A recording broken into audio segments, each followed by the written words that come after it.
सावन का महीना खत्म होने को है, लेकिन उत्तर प्रदेश की राजनीति में इसने एक नई शुरुआत कर दी है। पहले चैनल सब्सक्राइब करो। बहुजन समाज पार्टी की मुखिया मायावती ने सावन का आखिरी सोमवार को एक ऐसा बयान दिया जिसने सियासी गलियारों में हलचल मचा दी है।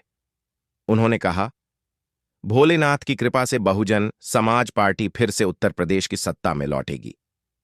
ये शब्द केवल एक भावनात्मक उद्घोषणा नहीं थे, बल्कि एक राजनीतिक संकेत थे कि अब मायावती फिर से सक्रिय हो गई हैं और पूरी ताकत के साथ चुनावी मैदान में उतरने को तैयार हैं। इस घोषणा के लिए उन्होंने चुना नया गांव, लखनऊ के पास स्थित एक क्षेत्र जहां कभी उनके जनाधार की मजबूत जमीन रही है। नया गांव कोई साधारण जगह नहीं है, यह वह स्थान है जहां मायावती की छवि दलितों की नेता से जनता की मुख्यमंत्री तक बनी थी। मायावती ने वहां जाकर एक साधारण लेकिन स्पष्ट संदेश दिया, हमने पहले भी बहुजन समाज को न्याय दिलाया, अब फिर वही करेंगे। उन्होंने भाषण की शुरुआत शिवजी को प्रणाम करके की। ये पहली बार नहीं है जब किसी नेता ने धार्मिक प्रतीकों का सहारा लिया हो, लेकिन मायावती के लिए यह नई रणनीति का हिस्सा है। उन्होंने मंच से कहा, सावन का ये पवित्र महीना हमें आत्मशुद्धि का मौका देता है और मुझे यकीन है कि भोले बाबा की कृपा से बहुजन समाज की सरकार फिर लौटेगी। इस बयान ने एक ही साथ कई संदेश दिए। एक तरफ ब्राह्मण समाज को जोड़ा, दूसरी तरफ अपने पुराने समर्थकों को फिर से उत्साहित किया। जनसभा में हजारों की भीड़ थी, जिनमें महिलाएं, बुजुर्ग, युवा सब शामिल थे। लोग कह रहे थे, बहन जी ने जब सरकार चलाई थी तभी असली विकास हुआ था, अब तो सब बस बातें करते हैं। मायावती ने अपने कार्यकाल की उपलब्धियां गिनाईं। 3-3 एकड़ जमीन गरीबों को दी, दलित बस्तियों में सड़कें और पानी की व्यवस्था करवाई, लड़कियों के लिए स्कूल कॉलेज बनवाए। उन्होंने कहा, हमने कभी जात पात का भेद नहीं किया, हमने काम किया है और अब जनता उसी काम को याद करके हमें फिर से सत्ता में लाएगी। उन्होंने ये भी कहा कि सत्ता में वापस आकर पहली प्राथमिकता गरीबों के लिए फ्री शिक्षा और रोजगार की व्यवस्था करना होगा। उन्होंने ये आरोप भी लगाए कि मौजूदा सरकारें सिर्फ पूंजीपतियों के हित में काम करती हैं और गरीबों को केवल चुनाव के समय याद करती हैं। मायावती ने जनता से पूछा, क्या पिछले 10 साल में किसी ने आपको 3 एकड़ जमीन दी?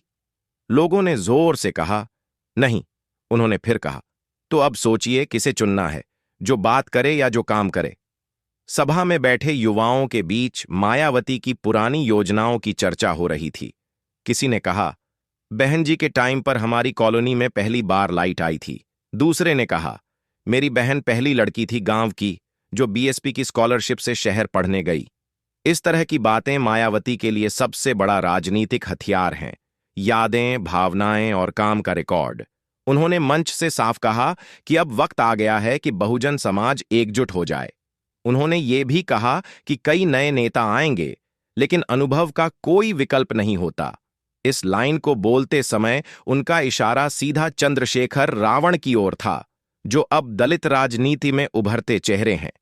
मायावती ने नाम का जिक्र नहीं किया, लेकिन कहा, अब कुछ लोग दलितों के मसीहा बन रहे हैं, लेकिन जब हमने संघर्ष किया था तब ये लोग कहीं नहीं थे। इस बात पर जनसभा में तालियां गूंज उठीं। सभा में विशेष तौर पर ब्राह्मण समाज के लोग भी आमंत्रित किए गए थे। मंच पर कई पंडितों ने मायावती को रुद्राक्ष की माला भेंट की और उन्हें धार्मिक नेतृत्व देने की बात कही। ये घटनाक्रम बता रहे थे कि मायावती अब अपनी पुरानी सोशल इंजीनियरिंग नीति को फिर से जीवित कर रही हैं।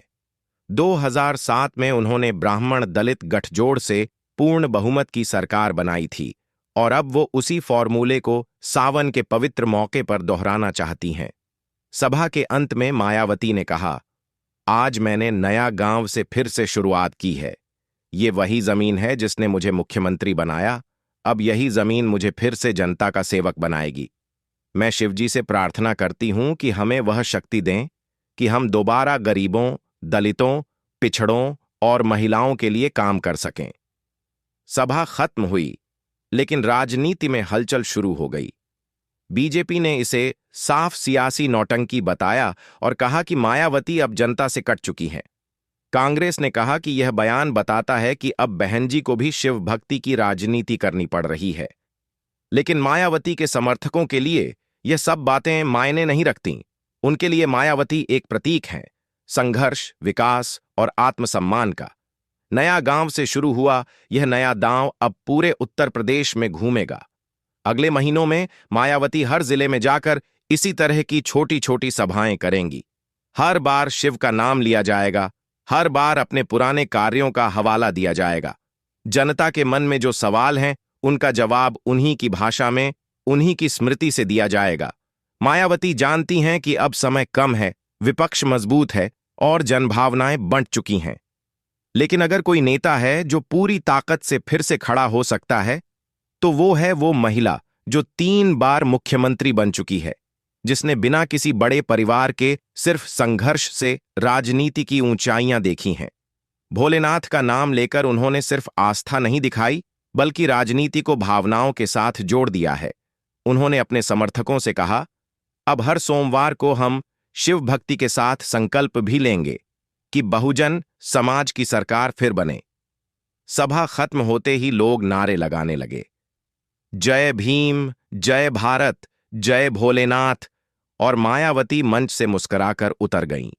शायद उन्हें यकीन था कि सावन में बोया गया यह बीज 2027 में सत्ता का वटवृक्ष बनकर खड़ा होगा।